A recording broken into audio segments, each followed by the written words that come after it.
Hello, my lovelies. So it's been a really long time since I've made a video, um, but I wanted to update you on what's been going on. And I know I've seen you guys this summer, which makes me endlessly happy. But otherwise, I'll give you a quick update.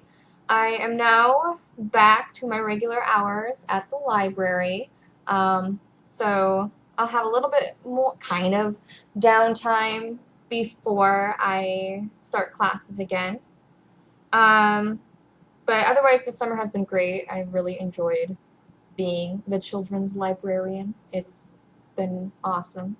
Uh, I'll miss some of the duties, but I am glad that my hours have been back down to their normal hours, so when classes do start, I have more time to work on my stuff I need to do for it. I have actually read a couple of the books I need to for class, which I actually need to order my textbooks. But I just read The Name of the Wind for my Reader's Advisory class, and it's by Patrick Rothfuss, and it is phenomenal. It's so good. I think I'm going to make it my staff rec at Barnes & Noble when I have written the little like one-sentence blurb about why I loved it. But anyone who's watching, if you've not read that book, it is so good. It is fantasy at its best. It's about this legendary man named Quoth. And he is currently an innkeeper, and someone has found him, a chronicler has found him, and is getting him to tell him a story about how he became who he is, like, it's so legendary. And there's supposed to be 3 books, like day 1 is day 1 of telling him stories, so book 1 is day 1, book 2 is day 2 of him telling his story, and the 3rd one is not out yet, and it's killing me. But it's fantastic. I totally recommend it. And so just the other day, Krista was telling me a conversation that she had with, I don't know, one of her friends, and they got into a discussion about Disney and like Beauty and the Beast, and how this person would never let their hypothetical daughter watch Beauty and the Beast. And this really irritated me, because he was pretty much saying that girls have self-confidence issues because of Disney. Now, there's a lot of reasons girls have self-confidence issues. How men treat them and society, patriarchal societies. And media, yes, does have a part to play in that. But just blaming it all on Disney and then saying Beauty and the Beast is like the epitome of like all of that awfulness. Because like there's an abusive relationship, and I'm like, hold up. Belle is probably one of the strongest Disney female characters. And so me being me, and children's librarian literature person, I started doing research, trying to pull from what I remembered from my children's history class, which I'm actually going to go home next week and I'm going to find my notes from that class because I keep all my notes. And I started reading books like children's literature. This one's from Aesop to Harry Potter. I'm about a chapter in.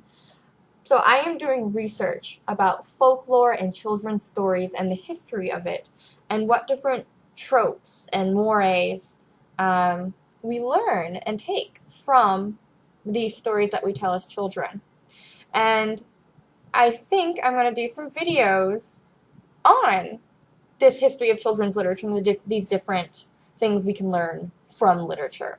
And then how we can then kind of take that into movies made for children, and how Disney has taken these folk tales, these fairy tales, and what their versions of it, like what have they done right, what have they done wrong. And discussion is always good. So if there's something you're not 100% for in a book or movie, it's good to discuss it. I like to discuss all the time. Then we can understand what we're really thinking and make, I don't know, better decisions based on that. And what is.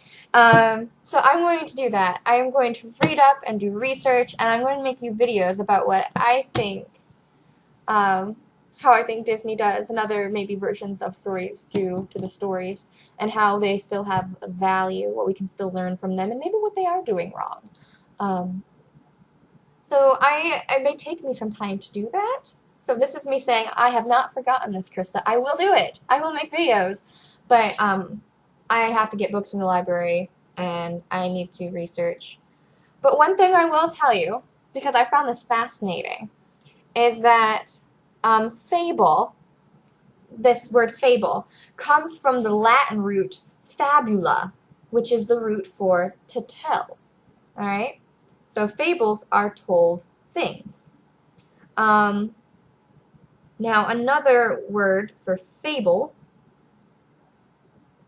Oh, and then I skipped a part. So fables, Latin word fabula. The root for fabula is fairy, and then that means to tell. So I kind of found it fascinating that fabula or fairy is like, that's Latin root kind of thing for the fairy tale. So every time you think of fairy tales, you think of little fairies, and that's so magical and something the kids would believe in because everything's magical for kids, these stories. But it really just comes from the Latin root, fairy is to tell. How awesome. So with that, I will leave you, and I will talk to you lovely ladies later. Have a great day.